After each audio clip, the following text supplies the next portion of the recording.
नमस्कार दोस्तों, स्वागत है आप सभी का उत्तराखंड पोस्ट पर। टिकट की उम्मीद टूटी तो बीजेपी और कांग्रेस के कई नेता बागी हो गए। पार्टी ने बहुत मनाया, लेकिन इसके बाद भी बतौर निर्दलीय उम्मीदवार अपना पर्चा दाखिल कर दिया है।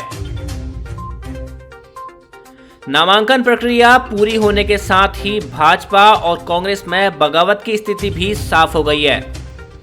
भाजपा में फिलहाल 16 और कांग्रेस में 12 बागी अधिकृत प्रत्याशियों के लिए चुनौती बने हैं। पूर्व सीएम हरीश रावत की सीट लालकुआ से पूर्व में घोषित उम्मीदवार संध्या डालाकोटी भी बगावत पर उतर आई हैं। भाजपा में पूर्व सीएम त्रिवेंद्र रावत की ओर से खाली की गई डोईवाला सीट पर तीन नेताओं ने अधिकृत प्रत्याशी के सामने निर्दलीय उम्मीदवार के तौर पर नामांकन कर दिया है। कांग्रेस की तरफ से पूर्व मंत्री शूरवीर सिंह संजवाण और मातबर सिंह कंडारी भी बगावत का झंडा उठा चुके हैं। आइए आपको बताते हैं कि कुमाऊं और गढ़वाल मंडल में किन किन सीटों पर बीजेपी और कांग्रेस बागियों की चुनौती का सामना कर रही है।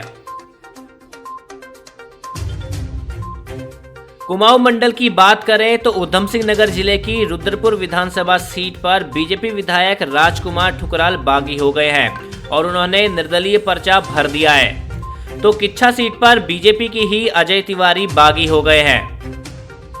उधम सिंह नगर जिले में कांग्रेस में किच्छा विधानसभा सीट से हरीश पनेरू ने बगावत का झंडा थामा हुआ है। अल्मोड़ा जिले में रानीखेत विधानसभा सीट पर भारतीय जनता पार्टी के दीपक करगेती ने बगावत का झंडा बुलंद किया हुआ है।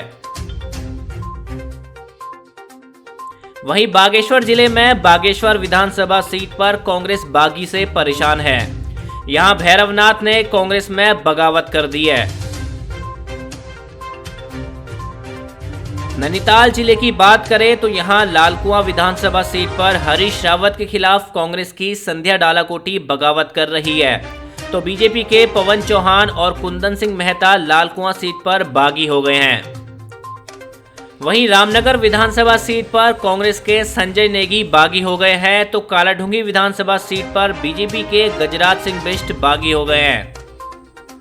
भीमताल विधानसभा सीट पर भाजपा के लाखन सिंह नेगी और मनोज शाह ने बगावत का झंडा बुलंद किया हुआ है।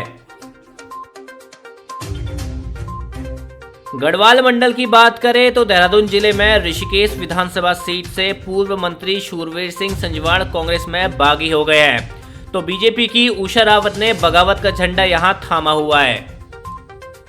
डोईवाला सीट पर बीजेपी में तीन नेता बागी हो गए हैं। जितेंद्र नेगी, सुभाष भट्ट और सौरभ थपलियाल ने बगावत कर दी है।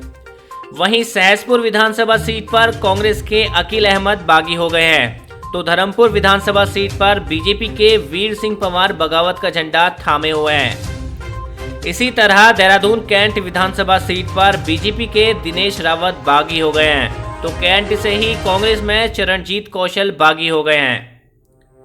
राजपुर विधानसभा सीट पर कांग्रेस के संजय कन्नौलजिया बगावत का झंडा बुलंद किए हुए हैं, तो रायपुर विधानसभा सीट पर कांग्रेस के सूरत सिंह नेगी बागी हो गए हैं।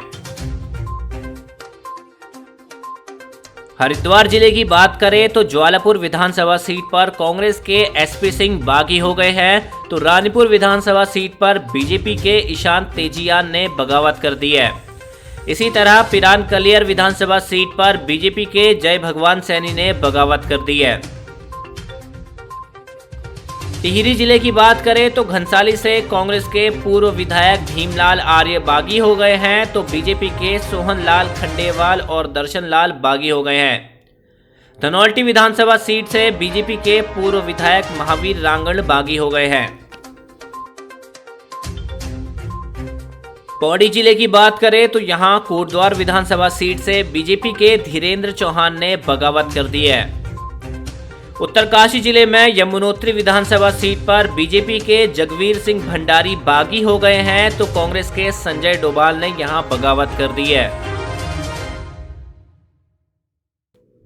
चमोली जिले में कर्णप्रयाग विधानसभा सीट पर भारतीय जनता पार्टी के टीका प्रसाद मैखुरी ने बगावत का झंडा बुलंद किया हुआ है।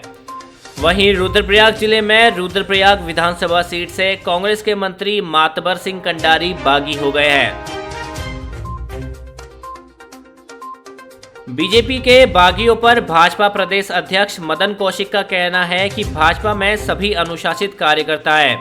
समय रहते सभी ऐसे कार्यकर्ता अपने अपने नामांकन पत्र अधिकृत प्रत्याशियों के समर्थन में नाम वापस ले लेंगे। पार्टी स्तर से भी ऐसे कार्यकर्ताओं से संपर्क किया जा रहा है, सभी मान जाएंगे, ऐसा उन्हें पूरा विश्वास है। वहीं बागियों पर कांग्रेस प्रदेश प्रभारी देवेंद्र यादव ने कहा, पार्टी के सभी बागी प्रत्याशियों को मना लिया जाएगा। इस दिशा में प्रयास शुरू कर दिए गए हैं। समय रहते सभी बागी पार्टी के अधिकृत प्रत्याशियों के समर्थन में अपना नाम वापस ले लेंगे। कुल मिलाकर बीजेपी और कांग्रेस दोनों ही बागियों से परेशान हैं और बागी अगर नहीं मानते हैं तो कई सीटों पर दोनों ही पार्टियों का गणित गड़बड़ा सकते हैं।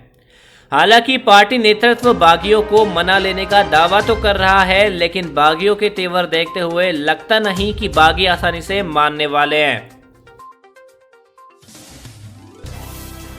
अगर आपने अभी तक हमारे YouTube चैनल को सब्सक्राइब नहीं किया है तो उसे फटाफट सब्सक्राइब करें, साथ ही बेल आइकन को जरूर प्रेस करें। वीडियो को लाइक करें और शेयर जरूर करें।